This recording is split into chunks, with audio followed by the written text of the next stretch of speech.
accept Chuck Schumer's claim about walls as fact, just one simple question. What about Israel? Israel is our closest ally in the Middle East. It is the recipient of our largest foreign aid package by far. Pretty much everybody in Congress on both sides supports Israel, or claims to. Many of them were vocal about that support, including Chuck Schumer. And yet, here's the funny thing. Israel has plenty of walls, and not just the famous one that people pray at. Israel has border walls, some of them tall and foreboding and made of steel. Are Israel's walls immoral? Well, by Nancy Pelosi's standards, why wouldn't they be immoral? It's a pretty obvious question, so we've asked it repeatedly of Democrats on this show. And every single time we get the very same answer to the question.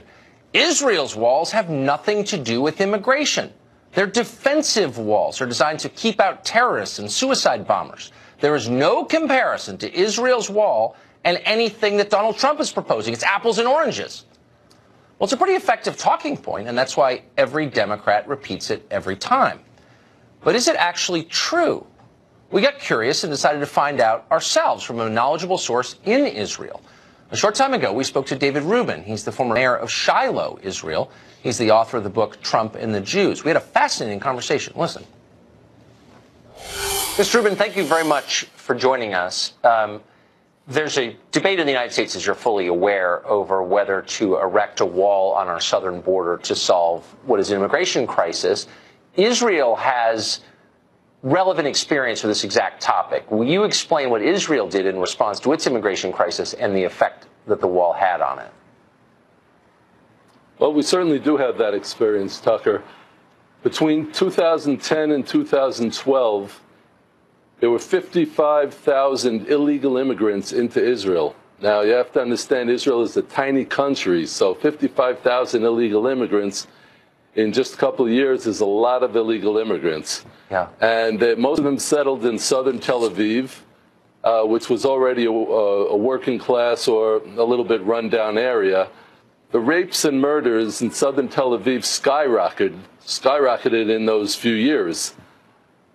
The Israeli government, under pressure from the grassroots mainly, grassroots protests from the residents of South Tel Aviv and other towns that were being overrun by these illegal immigrants, the Israeli government made a decision that they were going to build a wall, a high-tech steel wall on the southern border, the border between Egypt and Israel.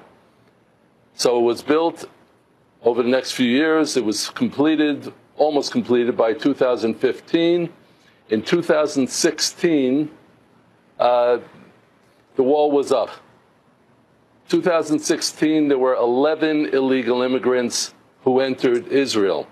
And then they raised the height of the wall an additional several feet.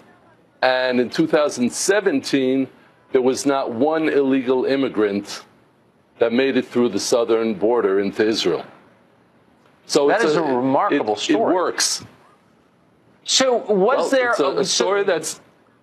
So I'm just wondering the political part of this. So the 55,000 illegal immigrants you're describing were from Africa, as I remember, Eritrea, Sudan, parts of Africa. Correct. Was there anybody in Israel who said, you're racist for trying to keep them out?